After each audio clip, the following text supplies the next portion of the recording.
If you look at almost any kind of technology that we're trying to develop to deal with things like climate science and solutions, you need a robotic system somewhere in there. I think it's important to continue to push the boundaries of robotics because robots have these really unique attributes where people respond to them in different ways than other types of technology. I think we're crossing a threshold where it's becoming easier to do mechanical robots in spaces that we didn't. And so the advances in AI and deep learning are really helping us to basically map sensor data to an actual action on the robot. We at OSU have people that are working in the major fundamental technology areas in engineering, but also people that are working in the major applications areas in forestry, oceanography, agricultural science, just to name a few. And these are the kind of things that I get really excited about as a roboticist, as an engineer. I think robotics has a lot of potential to help with some of the society's biggest problems that we're going to see over the upcoming decades.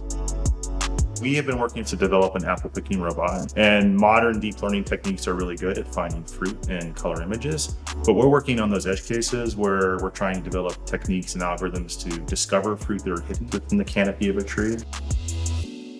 I've been fortunate enough to talk to a lot of farmers about this type of technology. And I would say my experience is there's a mix of excitement about the potential of this technology, but also a little bit of hesitancy. And I would say one thing that they're concerned about is just about the reliability of these systems. Can they work as robustly and efficiently as their tractors?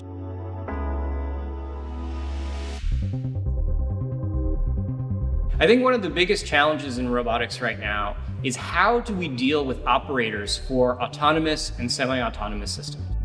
The offshore facilities, they're going to need to be out there all the time. So if a hurricane comes through, or if there's an earthquake offshore and there's a tsunami, we need to figure out how to maintain the facilities through those kinds of conditions. In Hinsdale, we're developing autonomous docking systems that allow underwater vehicles to live in the ocean environment without ship support and without personnel to support them. These vehicles will be able to dock with a wireless charging station that can harvest energy from the ocean waves and transmit that to the vehicle. That way the vehicle can provide 24/7 continuous support for operations, maintenance, repair, and monitoring around these kinds of facilities. One big challenge in designing robots is understanding all the user needs in the system at a high enough level that we can actually make an end product that's usable.